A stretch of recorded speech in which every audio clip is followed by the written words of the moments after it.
You have a lot of other books published too. Yes.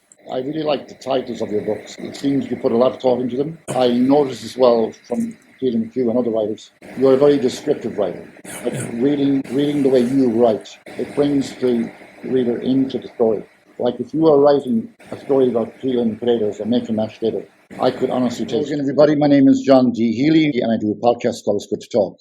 Also of interesting guests on today is no exception. I got into podcasting during lockdown because I produced a book for my good friend Tony McGurn, who was born in 1941. Lots of interesting stories in there, and lots of naughty stories too.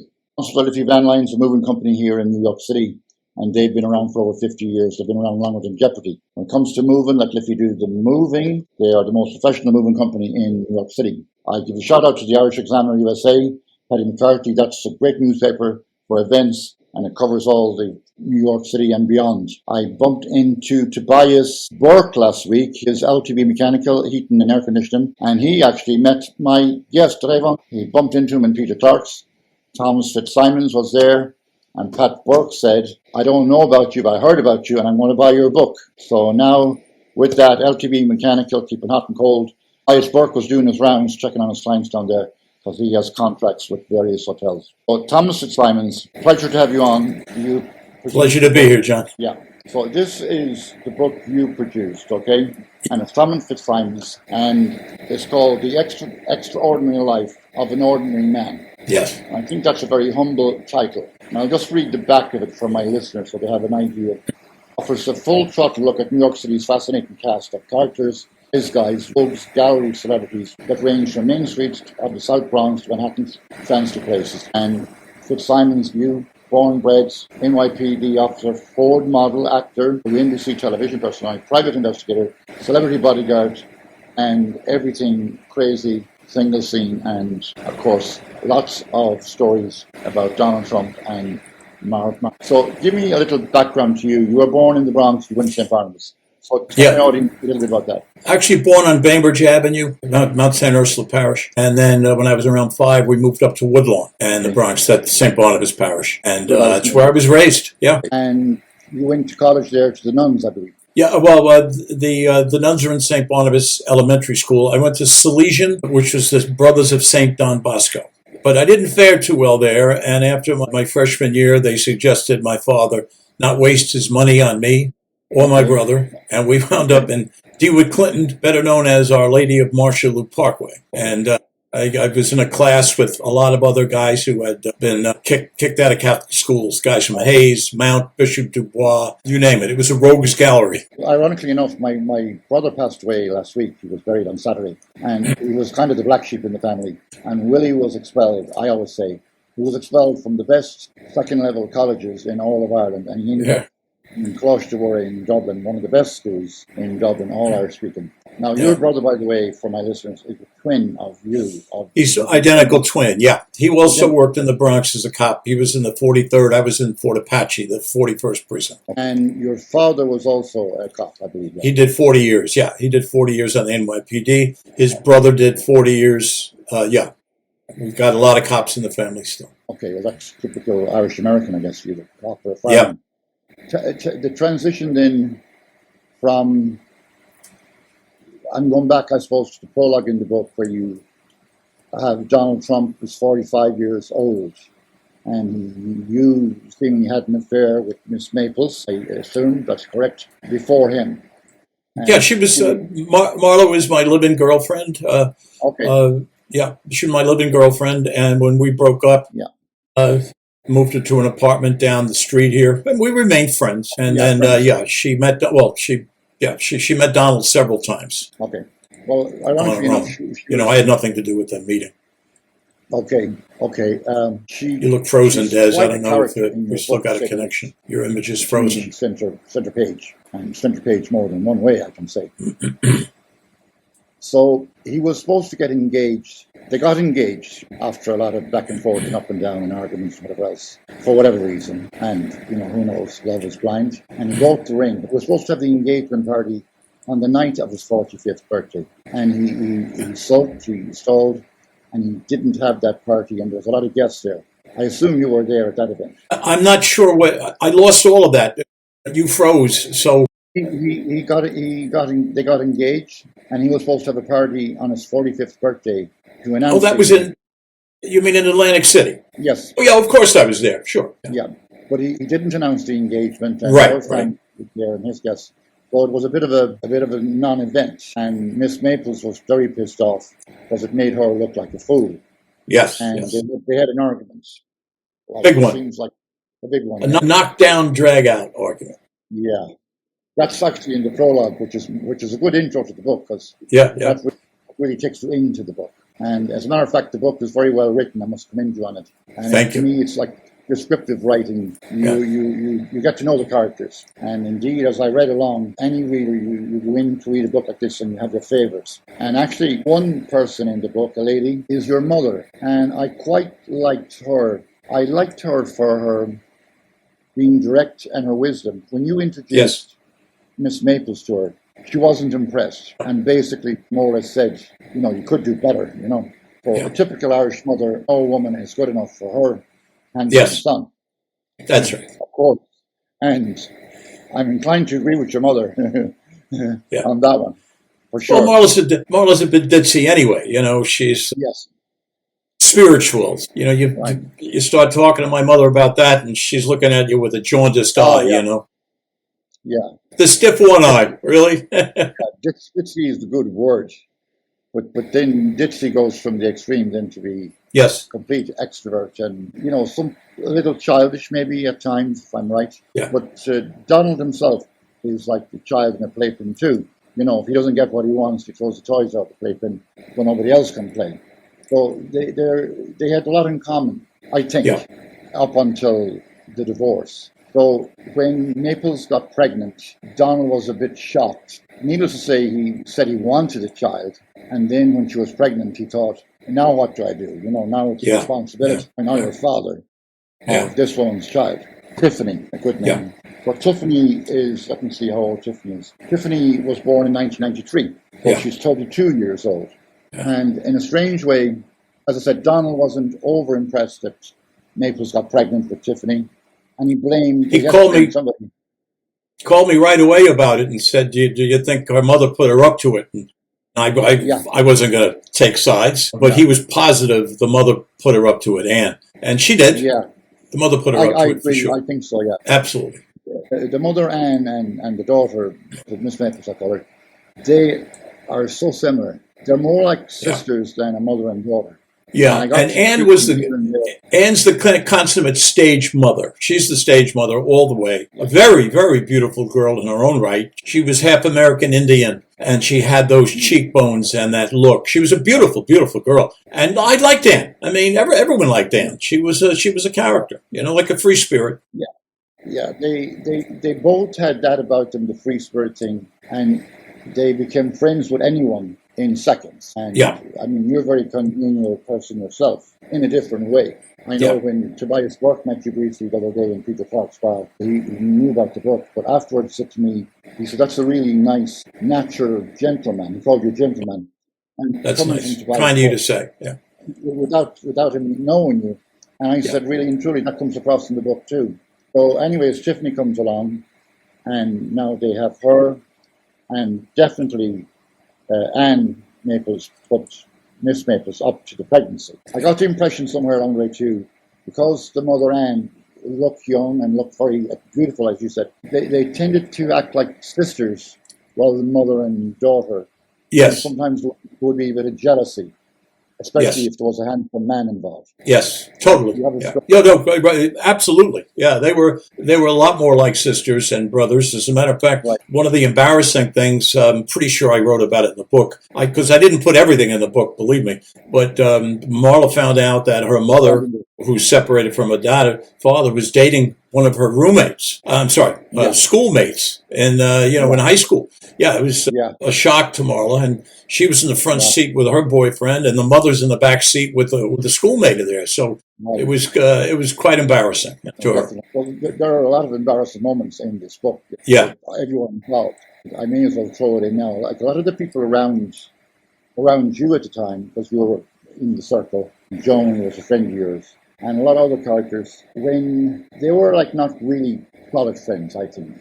They were having a skit on the side, and especially when they would spill the beans to the press. Like, Miss Maples, was a bit flirty to say the least. To say the least, very flirty. Yeah. Indeed, when she was found having sex with a security guy in Florida, and Yeah. when the security guy told the story to the media, and Yeah. that was enough for Donald Trump. He just couldn't deal with it anymore, and then the Yeah. divorce came from that.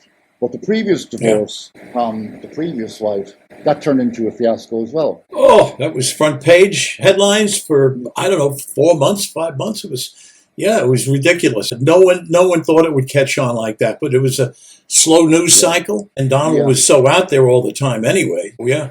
Well, He didn't want the publicity, but that's what he got. Yeah.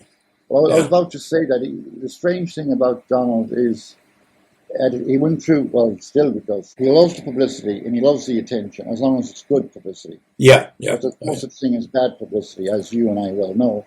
It's better than no publicity. So he got roasted a number of times. And interestingly enough, when there was like the banks crash or whatever, and he was in trouble, financial trouble, serious trouble, the banks. And that gossip flew around in the circle with Maples. And all of a sudden she thought, well, if he's going to be poor and sleeping on maybe your sofa, Tom, like, that's not the man I want to marry, But then he bounced back. And when he bounced back, he's good at bouncing back. That's interesting in itself, that story. Other characters that come into the book, like you got into the modeling then. Tell us a little bit about how you got into the modeling. You're modeling for Tom Ford. I was still a New York City cop, and of course I spent all my time in Manhattan. That's how I got to meet so many of these characters I write about in the book, the famous and the infamous. And I met a press agent, a guy named Chuck Jones, who's featured in the book. He was a movie press agent at the time at AFCO Embassy Pictures. He was head of their PR department for movies, and he just he took a liking to me, and he said, you could do so much better than being a police officer. Do some modeling and some acting. And I told him I was interested, and he got me. He helped me out. And next thing you know, I'm with the Ford agency. Yeah. Yeah. Well, I mean, I just pulled up your book again. In fairness, you had the looks, you had the physique. Oh, thank you. Yeah. You had the personality. Little that I know about modeling is it's not as glamorous as it sounds. But I know you. I had so much fun. Good. I'm so much fun. I mean, from going from work in the ghettos in the South Bronx to being on movie sets and and beginning of modeling sets with all these absolutely beautiful young girls. Right. Yeah, it was a blast, and I wish I could go back and relive those days over. Great time. You did pretty good at it. You did good. So some of the commercials you did, ironically enough, were for cigarettes. Not similar to the Marlboro Man, I guess. But I found that kind of interesting because here you are, a very healthy, fit, handsome young guy, and you're advertising cigarettes. And I never smoked a cigarette in my life. My biggest commercial, John, was a shampoo. It was called Selsun Blue Shampoo. Okay. And it ran on and off for, 15 years. But it's a national network spot. Okay. They would run it for a year, then they'd take it off, they'd put it back on for another year. And those network spots in those days, they were all union, and you made pretty penny. Good. I know you had a lot of ups, to say the least, and then you had some downs, and we'll come to both. Sure. And all that. Ironically enough, Miss Maples was looking for modelling work at the same time. And you were very kind, and you kind of helped her, and again, Chuck helped both of you, actually. Yes. And then you got parts in movies, and he helped her with he did an ad, I think, for some kind of jeans. Yeah, she did. Yeah. Something else. A brand I never heard of, actually, but probably it. I'm not into jeans, I mean. And she was doing her own kind of thing. So what I found strange was that the guy, Chuck Jones, was very, very good to you. He was very, very good to Miss Maples. And then he ran into a bit of difficulty. Like when her apartment was robbed, and she said her shoes were taken. A lot of shoes. Yeah. A diary was taken, and some nude photographs that Donald had taken of her. Well, she was concerned about those three things. I don't know in what order. So you called Donald, if I'm right, and you told him to put in security cameras. And Yeah. he was sharp. He said he had already installed them the day before. Yes. So lo and behold, I thought like I'm reading the story to you. Lo and behold, who's caught stealing the shoes? Apparently, allegedly, Chuck, the guy that helped you all the years and helped Naples. So explain that a little bit. That's a shock to the system. Yeah. Well, I mean, Chuck at that time was actually Marla's manager. I mean, he was managing her career full time. He was also the PR person for the Plaza Hotel, because Don owned the Plaza at the time. But he spent 99% of his time on Marla's career, and he was completely devoted to her, which turned into a real obsession. Okay. And he went off the rails. He had a fetish with shoes, and he started stealing her shoes. But he didn't steal anything of value. I mean, she had $1 million worth of jewelry in that apartment. That was all left there. He just taken the shoes. Mm-hmm. Yeah. So it's an unusual, a shock to everyone. Yeah, it is a shock to everyone, because the way I look at him is he did so much good. Yeah. He helped you, he helped her, and I'm sure he helped others along the way. And Don't forget, he's a devout family man. He's got a wife and 2 beautiful daughters that he dotes on, and he's just the most. No one suspected him at all. No one.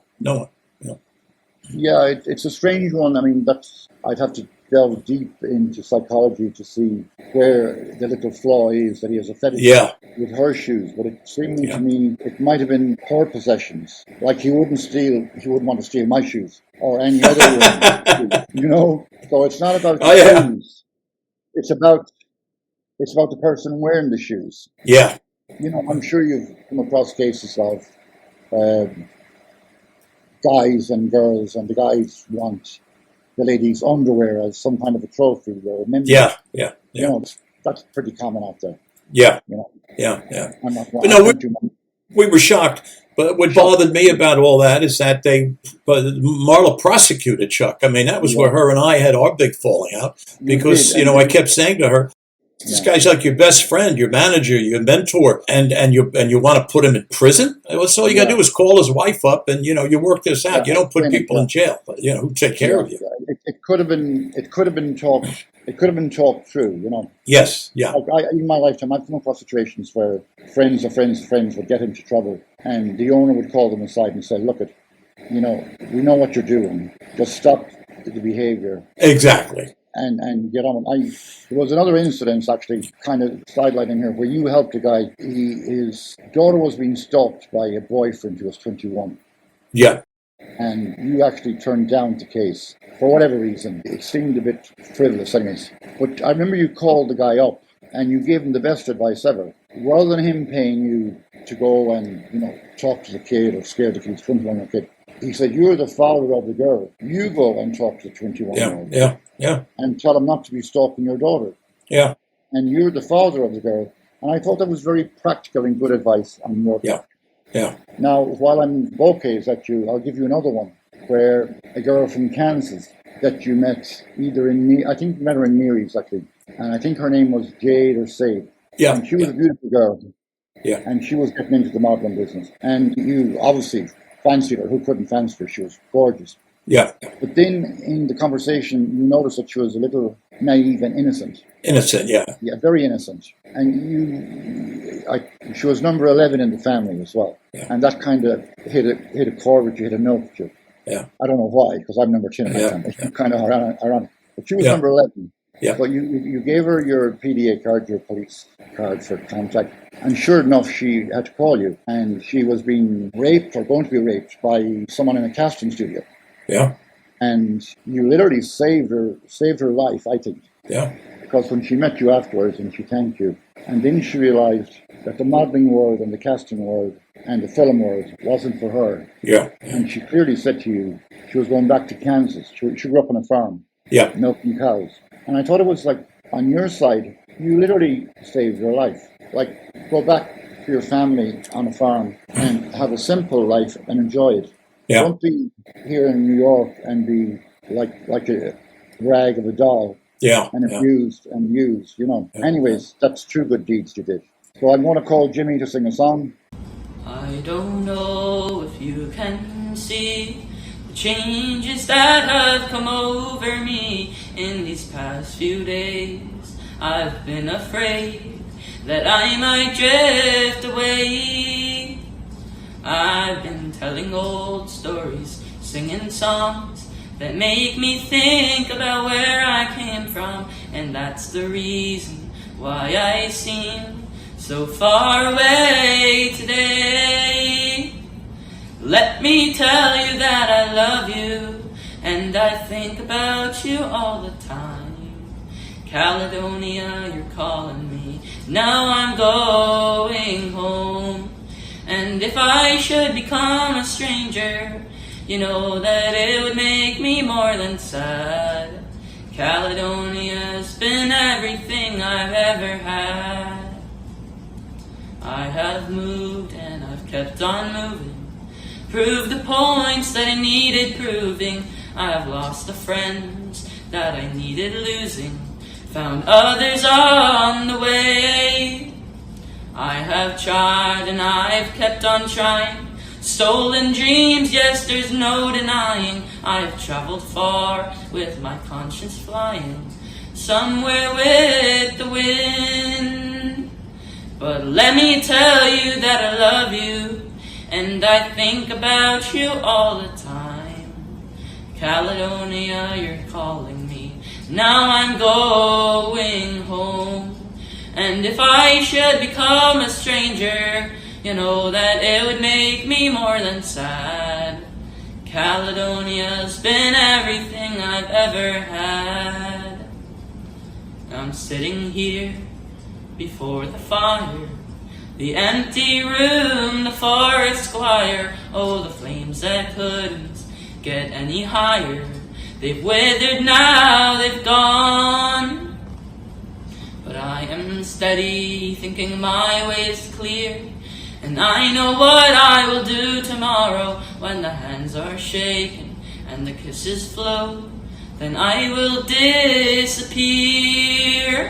But let me tell you that I love you, and I think about you all the time. Caledonia, you're calling me, now I'm going home.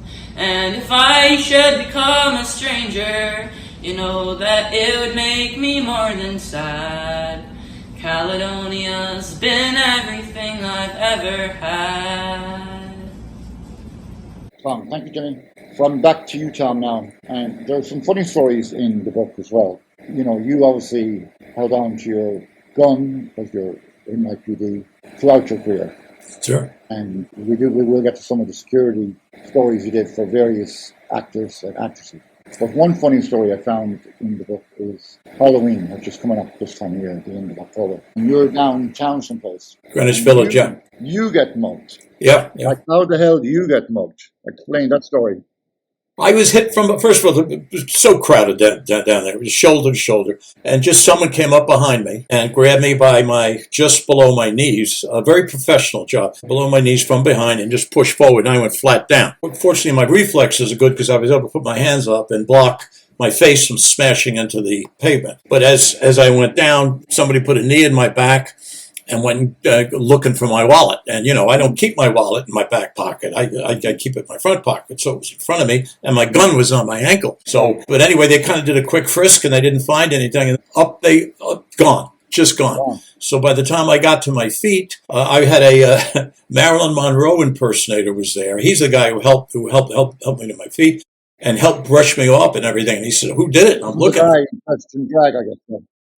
Yeah, the guy yeah. dressed in drag, yeah. Yeah, they were gone like this.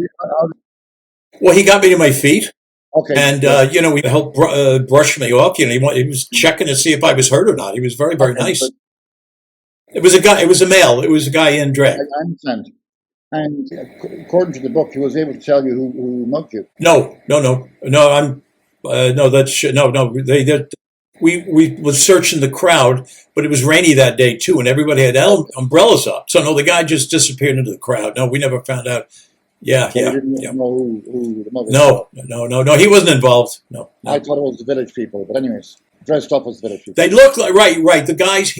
He had said the guys, because they hit me from behind, he said they were dressed up like the village people. Yes, right, but he didn't know their identity. Yes, you're right. Yeah, right. Right, they were dressed up. Their costumes were the village people. Yeah.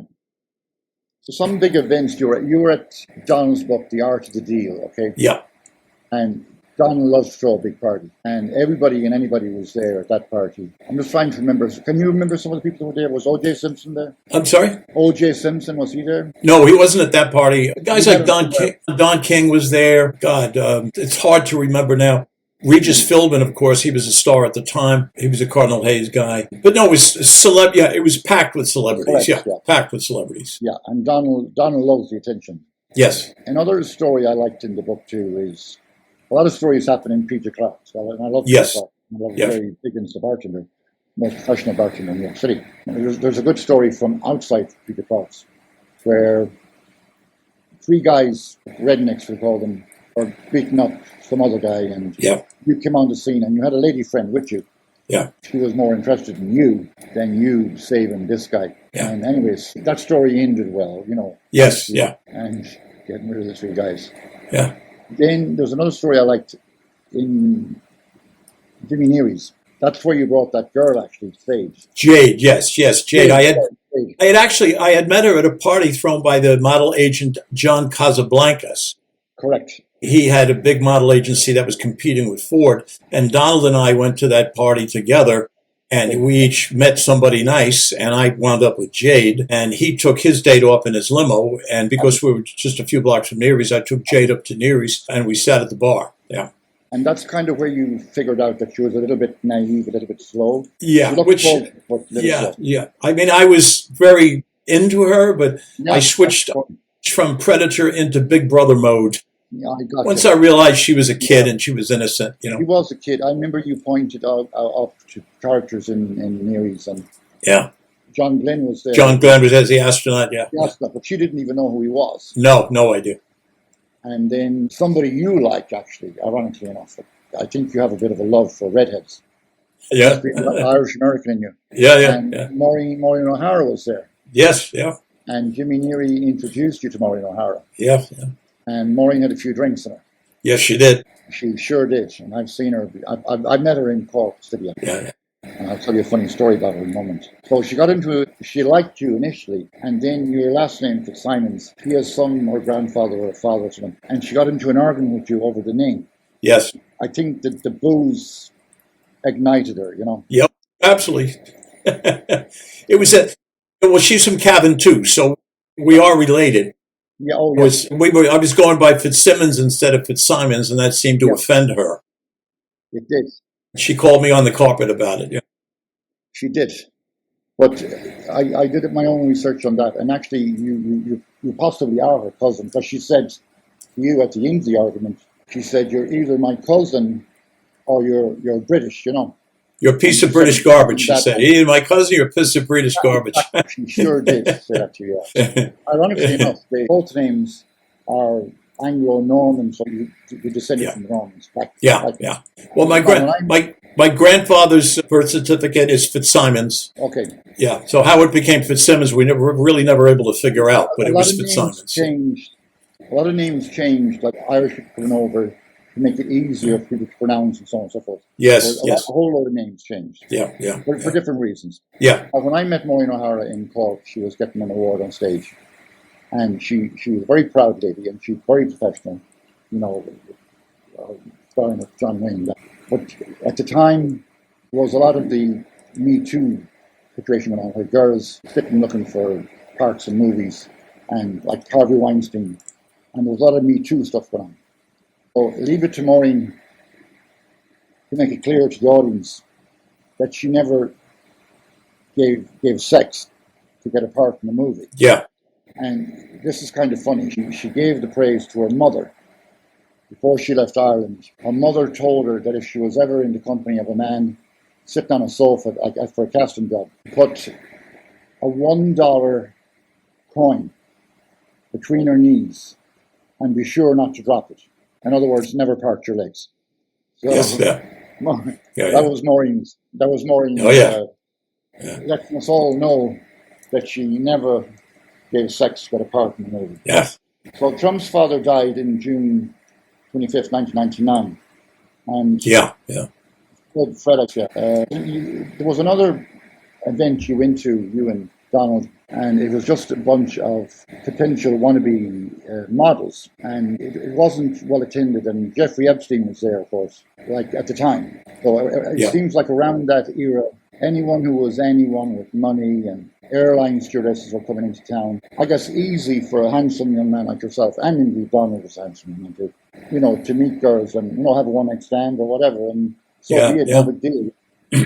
Yeah, it was a small world in a sense, because everybody wanted to be around the models, and we threw a lot of model parties. Now Epstein, he was a teacher at the time at St. David's, I think. He wasn't in Wall Street yet. No, he was a young guy. Yeah, he was on Wall Street. Harvey Weinstein used to come to the parties too. He's another predator. In those days, they were just nice guys. I mean, Jackie Mason, the comedian, came to all the parties. Jack Nicholson used to come to parties. It was these were all single guys, and we're all nice. I mean, I didn't get close. Like Epstein, I never got to know him. He'd show up, but they were like different crowds would show up. I found something else in the book, was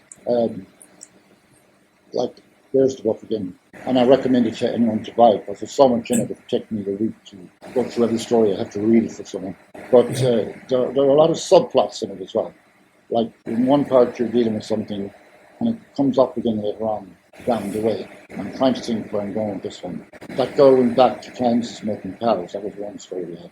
The Brawl and Peter Crouch, you got that, and you got Jimmy Neary's. You met Wendy, who turned out, you had other girls and you had other divorces along the way too, for different reasons. Yep. And again, getting back to your mother was a wise woman if you only had listened to her. Yeah, right. I'm sure she told you many times, your good looks will get you in trouble, and your good looks did get you in trouble more than once. So there was some girl. Now Joni is a girl that comes up a lot, but she was more like a platonic friend. Am I right? Yes, she was at very few. Practically no one believed she was a platonic friend because she was so beautiful. Right. But I grew up with three sisters. Right. 3 alpha sisters, by the way. Right. And so I had a lot of beautiful female friends that I never dated. But men, they just assumed that, they would see me with Joni or Shannon or Robin, and they'd say, come on, you're asleep. I said, no, I'm not. They're my pals. They're friends. I hang out with them. So, but yeah, Joni was special. She was, I was very close to her. Yeah. That comes across. Yeah. Very, very strongly, actually. And then another lady comes up in the book. I know her name, Sheila or something. Joni was a good person, good friend to you, as far as that she looked out for you, Yes, yeah. As a platonic friend. Yes. And it's good to have a friend like that. Yes, yes. Sometimes, as I say, love is blind. Yeah. Marriage is an eye opener. Well, that's how we met. I was looking out for her. She had been dating a mafia guy, unbeknownst to her, and when they were splitting up, she was afraid, and a mutual friend of ours, an attorney, got me involved to help Joni out with the mob guy. Of course, I knew who the mob guy was, but long story short, I wound up letting her stay with me here in the apartment, and she was going to stay for 3 weeks, and she was here for a couple of years, so, Well, that's a good thing, because reading her character, I know the person that she is and was, she comes across as a very solid friend. Yeah, a good friend to you. Like some of the other people, I'm not saying around you, but around Miss Mapes at the time, they were a bit shallow. I mean, they would say stories. They were hangers on. Yeah. They were hangers on. I'm glad I got the right. Yeah. It's like I'm pretty good. Like your mother, I'm a good judge of character. Yeah. Who else have we to talk to? Tiffany. Then the first divorce with Trump's first wife, before he married Naples, Ivanka, or whatever her name is, that got nasty in the law case. Yeah. And sued. And then she, like yourself, she published a book, a tell-all book, and that pissed him off big time. And that's when his financial difficulties started, and then he got out. Yeah. So we kind of covered that. Actually, she tried to publish a book. He put a stop to it. She wound up publishing a novel, which is fiction. But yeah, she wanted to publish a regular book, and he was able to put a stop to that, because he would have cut her off alimony-wise. And by the way, that divorce, like so many things, the newspapers stirred the pot. If it wasn't for the newspapers, their divorce would have gone, I think, pretty smoothly and quickly. But the newspapers got involved, and they started taking sides. That's what the problem was, the press. That was the problem. But as I say, the newspapers were fed by the gossip, so-called friends and the hanger-ons. Yep. Reading the newspaper. Anonymous sources. Everybody wanted to be an anonymous source. Yeah. There was another job you got up in Yorkville, and when you got the detail on it, you turned it down because you knew the people involved and you didn't want to upset the acquaintance or the friendship. But that just goes to show your own good judgment and good character. Yeah, yeah. Then along the way, I like your short conversation with O.J. Simpson, because you're at a bar someplace, just casually, and I think it's a balcony, and you're looking out at women, and you're describing eventually the type of woman that you would like, because it seems like you had a lot of ditzy women and a lot of crazy women that were either alcoholics or they were screwed up somewhere or another. Or just plain crazy. Or plain crazy, yeah. We were in Studio 54 that time. We were in the old Studio 54, which is a place I used to frequent back in those days. OJ was, everybody knows, the most charming guy in the world. I mean, that guy was just a great guy. Matter of fact, when I went to Donald and Marla's wedding, I sat with OJ. That's who I sat with. And, the boxer Holyfield was. We sat with them. Vander Holyfield and OJ. And my Navy buddy, Dominic, he's in the book too. So the four of us kind of palled out at that wedding. And there's another story about Mike Tyson, of course. Yes. You went to a fight, and that fight, I know it was televised, of course. It was a bit of a mishap, because Tyson knocked the guy out in less than a minute. Yeah. Donald First round. First round, yeah. But Donald loves the fighting. Listen, the comment I was looking for that you and OJ shared, actually, I don't know if you remember this, but it's in the book, I read it. And you said that the next woman you meet is a woman that you just want to meet her, and as long as she makes you happy, like a nice person, like not like the ones from the past that you had. You had all of those, of course, the good, bad, and indifferent. I'm sure the sex was good, but you can't just live on sex alone. But that girl did come along then. This was the real one. It was the real girl. Yes. Yeah. And her name was Wendy. Yes. And you and her had an affair, you can correct me, I think for at least 8 years or more. And yes. Everything went very good. You were always getting work in and out, whether it was modelling or the PI security, like a private security guy and you got work with Michael Douglas. I was very happy for you at that point in the book, because I'm reading it like the journey. It's like I'm kind of with you in a way, and I'm with the characters. So I was very happy that you had a lot of ups and downs. You had a lot of glitz, of course. But there were ups and downs where you were low in cash, then you were high in cash. There was money coming in, then a job would come in, and stuff like that. Just always seemed to be at the right time. So when you got the job with Douglas, that was here in New York, I guess, and Wendy was wherever down the country. In San Diego, we had a house together in San Diego, California, Del Mar. Yeah, and then I remember when you got engaged to her, she was thrilled, and you were thrilled too. And this finally was going to be it, like you said to O.J. Simpson, someone that makes you happy. And then you noticed something in her demeanor. I know you spoke to your sister, spoke to Joni, and maybe they said maybe menopause, like that. Yeah, exactly. We all thought that it was just menopause, because menopause does strange things to certain women. I mean, some people go through menopause and barely know they had it. Others, it makes them crazy. And Wendy was starting to go through some weird changes, but I just brushed it off. So, well, she's going through menopause, Well, the sad part, and this is at the end of the book, and it's really harrowing. I almost cried when I read it. But she was dealing, it's like depression came on very fast. Yes, very fast, yeah. This is my interpretation. I could be way wrong. I'm not a psychiatrist or psychologist. But it seems to me that this depression came on way fast. And it was hard to catch it, but she ended her own life. Yes. And that was so tragic for you. Yeah. Because number one, you didn't see it coming on, and people don't. No. I did a podcast on suicide prevention. And indeed, I saved a friend of mine from committing suicide, to a lady. So it's very fickle, and what a difference a day can make, Yeah. But to me, that in all of your life, I think, was the saddest part of the book. Yes. I'm sure you still grieve. Absolutely. Yeah, you never get over it. I mean, and I never sought grief. I never sought grief counseling or anything. I just kind of, I just dealt with it myself. In retrospect, maybe I should have sought grief counseling. But I'm still very close to Wendy's daughters. She has two daughters. So I keep in touch. Matter of fact, they come and stay in the apartment when they're in New York City. Yeah. Because, as I said when I was dealing with Ern Moore about death, dying, and grief counseling, if somebody is ill for a long time, like my brother was ill for 14 years, but no big deal when he died. It was a blessing that he died, because we know he's going to die. And there are people like that are ill for years, and your subconscious has you ready to be able to deal with it. Yes. But if it's sudden, like a suicide or a car accident, that's a tough one. That's hard. Yeah, very tough. Yeah, very tough. Yeah. So I feel sorry for you. Thank you, John. For the least, because I still deal with it. I think about it all the time.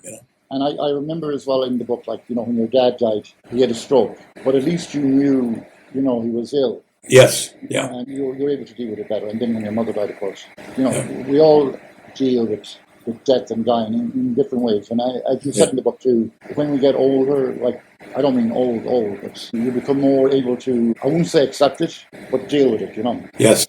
And especially with a situation like Wendy, you never get over that. And I'm glad you both are in there.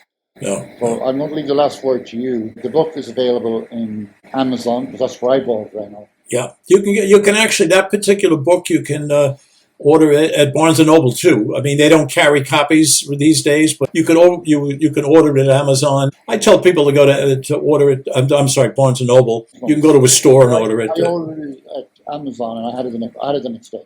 Exactly. I always tell people Amazon's better. And you have it the next day. It's delivered. Yeah, exactly. And I can't really praise it enough, because I even marked out pages here and there along the way that I meant for us to talk about. But, I think we covered enough. If we give it all away, no one will buy the book. I want people to buy the book and enjoy it. I know LTV Mechanical, every employee to buy his work to have a copy. Because, well, there's more to this than a story. It's like an education in itself. Yeah.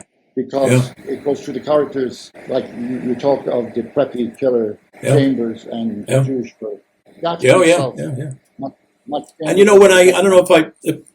don't know if I mentioned this to you, but when I first wrote that book and gave it to my literary agent, I have a good agent. He told me, he said, "You wrote a bestseller." He says, "This is a bestseller for sure." So we're going to get we're going to get $1 million advanced on this. Yeah. And I was.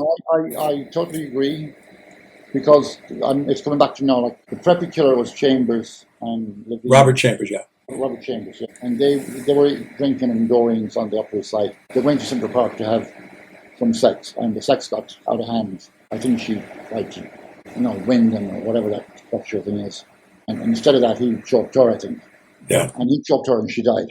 Yeah. And it was a big, big hullabaloo, because he's Irish American, he's Jewish, and there was a very good relationship between the Jewish people and the Irish people in terms of business. Yes. Every building manager, superintendent up and down Park Avenue is there because the Jewish owners love the Irish people.